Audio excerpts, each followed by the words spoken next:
Good afternoon from Mercedes-Benz Stadium in Atlanta, Georgia, where the SEC Championship game is taking place. The second bout where the Georgia Bulldogs are facing off against the Texas Longhorns. And thank you again to the Moody College of Communication and also the Center of Sports Communication and the University of Texas for sponsoring this trip. He's Justin Goosman. He's Grabiel Silva. I'm Joseph Duffy. And gentlemen, what are your general thoughts before this game even starts and what to see today? Well, Joe, I think what we need to see from Texas is if they can limit the turnovers and limit the mistakes that we saw a lot of in the first matchup between these two teams. A lot of Georgia's points came in Texas plus territory, and I'm interested to see if Texas is able to limit that and how different this game could look going forward.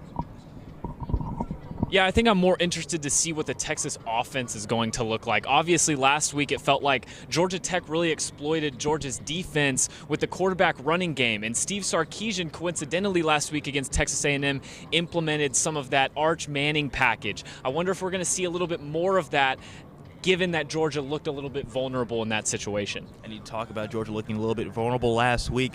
This Texas defense has not looked vulnerable that much this year. In fact, Steve Sarkisian has leaned on that defense all season long.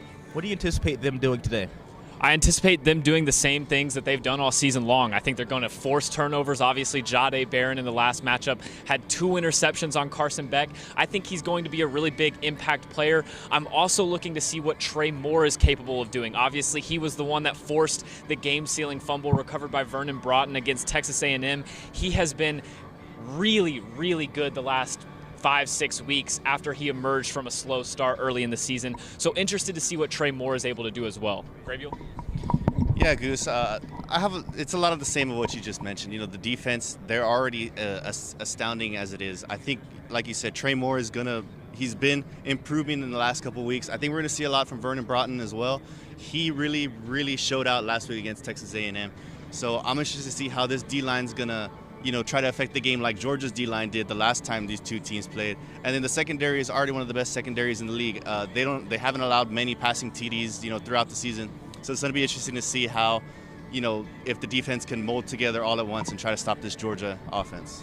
We've got a great one today in Mercedes-Benz Stadium for the SEC Championship between Texas and Georgia. Steve Sarkisian, Kirby Smart, of course.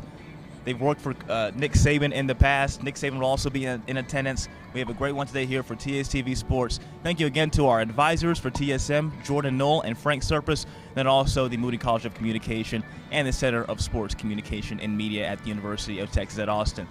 He's Justin Goosman. That's Grabiel Silva. I'm Joseph Duffy, and we'll see you throughout the game and afterwards.